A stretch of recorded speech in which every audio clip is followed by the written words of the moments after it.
अस्सलामु अलैकुम वरहमतुल्लाहि वबरकातुहू। अज़ीज़ तलबा व तालिबात, आप तमाम स्टूडेंट को जिन लोगों ने फ़ौक़ानिया और मौलवी का फॉर्म भरा है उनके लिए वीडियो बहुत ही हेल्पफुल होने वाली है। आज आपको इस वीडियो में बताएंगे कि आपको जो कॉपी मिलेगी तो सबसे पहले कॉपी आपको कैसे भरनी है। ऐसा ना हो कि कोई गलती कर दें जिसकी वजह से आपकी कॉपी को रद्द कर दी जाए और आपके रिजल्ट को पेंडिंग में डाल दिया जाए। इसलिए आपको मैं बताऊंगा और साथ ही मैं आपको बताऊंगा कि सब्जेक्टिव क्वेश्चन लिखने का तरीका क्या है। याद रखिएगा कि गुज़श्ता सालों से जो चल रहा था उस सिस्टम को इस साल चेंज कर दिया गया है। जिस तरह आप मैट्रिक और इंटर में एग्जाम देते हो तो आपको ऑब्जेक्टिव क्वेश्चन आते हैं हर चैप्टर से, हर सब्जेक्ट से, ऐसे ही इस साल से भी फ़ौक़ानिया और मौलवी का कर दिया गया है और उस्तानिया भी ऐसे ही कर दिया, यानी उस्तानिया से लेकर के मौलवी तक के आलिम तक तमाम सब्जेक्ट को क्या किया, ऑब्जेक्टिव यानी एमसीक्यू के टाइप पे कर दिया गया है। आपको ऑब्जेक्टिव क्वेश्चन भी आएंगे और साथ में आपके सब्जेक्टिव क्वेश्चन आएंगे। तो आज के वीडियो में हम आपको बताएंगे उसके ताकि गलती ना करें और आपके इम्तिहान में ऐसा नहीं हो कि आपके इम्तिहान पेंडिंग में चला जाए आपका रिजल्ट। ठीक है, तो सबसे पहले देखिएगा जो आपको कॉपी मिलेगी तो कॉपी में थीम ऐसे ही कॉपी मिलेगी आपको, जैसे कि आप देख रहे हैं घर से ये कॉपी जो है वो उस्तानिया की है, लेकिन सेम आपको कॉपी फ़ौक़ानिया के भी और मौलवी के ऐसे मिलेगी। सिर्फ उसमें क्या होगा, यहाँ पर क्लास की जगह तो फ़ौक़ानिया या मौलवी लिखा रहेगा। और यहाँ जो दिया हुआ है यहाँ पर आपको ये साल दिया हुआ है, तो आपको सबसे पहले यहाँ पर 2020 जो लिखा हुआ है 2023 यानी कि 2 और 3 जोड़ करके आपको 23 यहाँ कर देना है। मालूम हो गया कि आपको 2023 में आप एग्जाम दे रहे हैं। ठीक है, उसके बाद यहाँ दिया है रोल नंबर मॉ कोड। रोल नंबर मॉ कोड, रोल नंबर मॉ कोड का मतलब क्या होता है कि हर डिस्ट्रिक्ट का एक अलग अलग कोड होता है जिसमें उसका एक अलग पहचान होता है। जैसे हम लोग चंपारण से हैं, हमारा डिस्ट्रिक्ट बेतिया पड़ता है तो हमें कोड लिखना होता है BET। तो यहाँ लिखना होगा रोल नंबर मॉ कोड, यानी कि अगर आपका रोल जो भी है अपने सामने रखिएगा एडमिट कार्ड को। जो रोल नंबर है, मान लीजिए रोल नंबर आपका 345 है, कितना है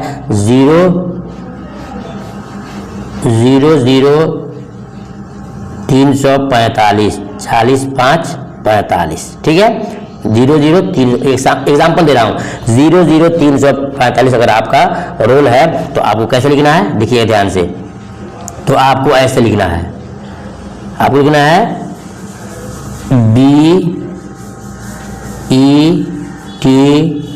00345 आपको यहाँ लिखना है। यहाँ पर आपको लिखना है इसके सामने जो है आपको लिखना है।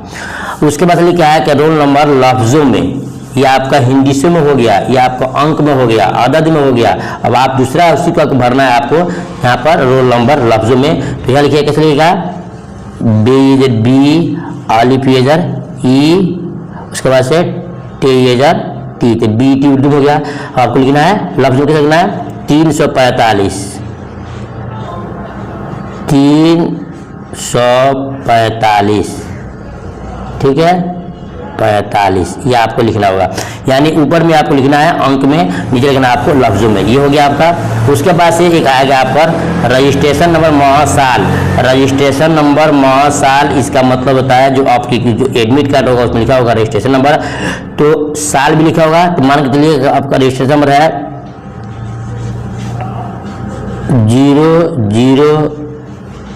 004045, तो उसी के बाद में आपको ऐसे उंगली दिया होगा, यानी एक लकीर खींचा होगा, उस पर लिखा होगा 2023 या 22 या 18 जो भी लिखा होगा। तो यानी आपकी ये लिखने के बाद से आपको यहाँ एक उंगली दे करके आपको 23 लिखना होगा, यानी जो रजिस्ट्रेशन में आपका है।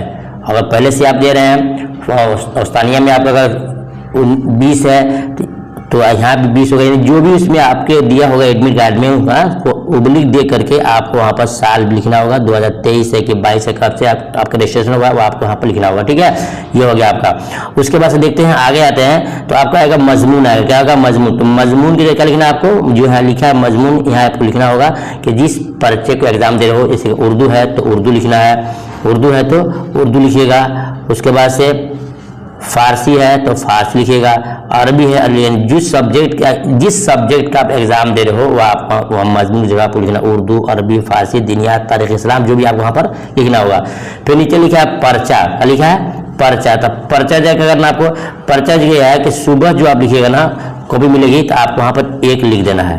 क्या करना है? 1 लिखना है।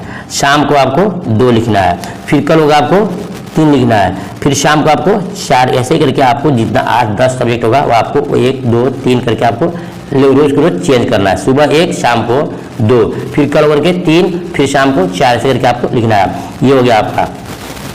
उसके बाद नीचे एक डेट भी आएगा, यहाँ कट गया है तो डेट भी आएगा, तो डेट की जगह आपको वहाँ तारीख लिख देना है कि इम्तिहान सुबह आपका जो डेट रहेगा शाम को रहेगा, फिर कल होगा आपका चेंज होगा। तो आप इतना समझ नहीं है तो कर लीजिए। उसके बाद देखिए यहाँ उसके जो ऑब्जेक्टिव वाला क्वेश्चन खत्म हो जाएगा तो ऐसा आएगा आपको सेक्शन बी आएगा। क्या आएगा? सेक्शन बी आएगा। जैसे कि आप देख रहे हैं ये लिखा है सेक्शन बी। क्या लिखा है? सेक्शन बी यहाँ दिया हुआ है। तो आपको लिखना होगा अपनी कॉपी में, शुरुआत में सेक्शन बी आपको वहाँ लिखना होगा, ठीक है। और उसके बाद से ये सवाल लिखा है कि दर्जैल सवालों के मुख्तसर जवाब दीजिए।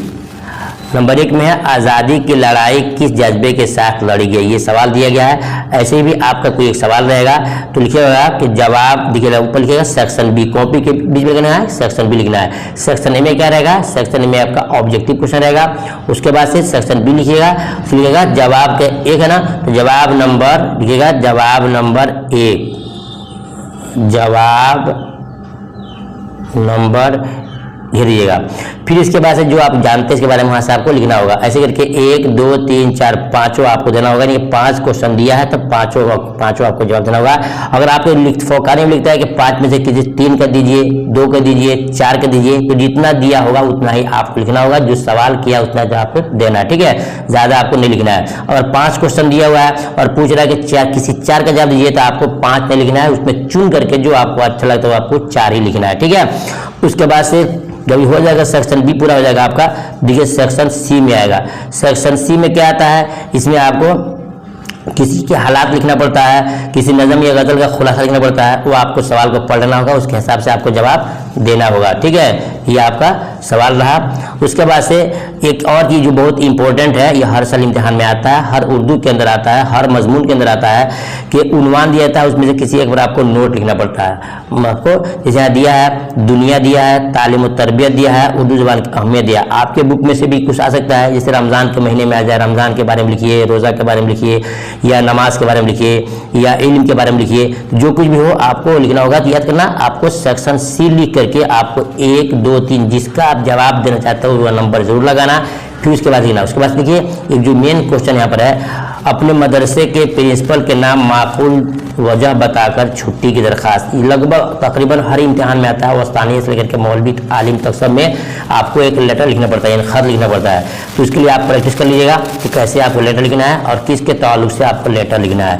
ये स्टूडेंट तो वो तमाम चीज़ें हैं जो है आपको बता दिया कि आपको सेक्शन ए में ऑब्जेक्टिव क्वेश्चन रहेगा, तो आपको कॉपी में ऊपर बीच में सेक्शन ए लिखिएगा, फिर नंबर वाइज जवाब लिखिएगा। उसके बाद फिर आपको सेक्शन बी लिखिएगा, फिर जवाब लिखिएगा, फिर सेक्शन सी लिखिएगा और जवाब लिखिएगा, ठीक है। ऐसे करके लिखते हैं, इंशाल्लाह कॉपी आपकी अच्छी मानी जाएगी। और देखिए ये कॉपी आपकी है ना, मान लीजिए ये आपकी पूरी कॉपी है, क्या है, ये पूरी आपकी कॉपी यहाँ तक है, कॉपी यहाँ तक हो गई।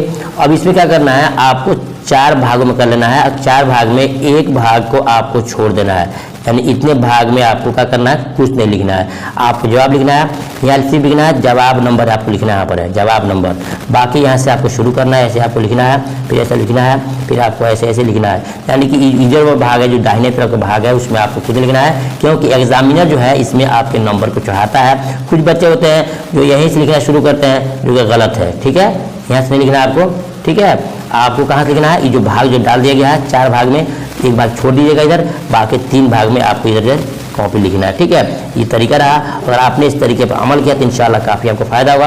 और कॉपी को बिल्कुल साफ सुथरा लिखिएगा, जो भी आपको ढंग आता है। ये भी याद रखिए कि अगर आपको लिखने का ढंग नहीं आता, यानी कि आपको याद नहीं है और आप लिखना चाहते हैं, तो आप ये फौकानी और मौलवी कॉपी में आपको जो दीन इस्लाम की बातें हैं उन तमाम बातों को आप कैसे भी करके आपको भर देना है, सेक्शन डाल देना है और ABD कुछ भी डाल देना है और आपको कॉपी लिख करके आना है। बगैर कॉपी लिखे आपको नहीं आना है, चाहे आपको कुछ भी आए, इस्लाम की बात, दीन की बात, रोज़ा नमाज की बातें, जो अगर आपको बिल्कुल नहीं आता है तो कुछ भी करके आपको कुछ लिख करके आना है ताकि आपको कुछ नंबर मिल जाए। मैं उम्मीद करूँगा मेरी बात आपको समझ में आई होगी, तो वीडियो को लाइक के साथ शेयर कर दीजिएगा ताकि दूसरे भाइयों को भी फायदा हो जाए। फिर मिलता हूँ किसी खास टॉपिक लेकर के, और मेरे चैनल पर अगर नए हो चैनल को सब्सक्राइब कर लो ताकि खास वीडियो आप तक आसानी से पहुँचती रहे।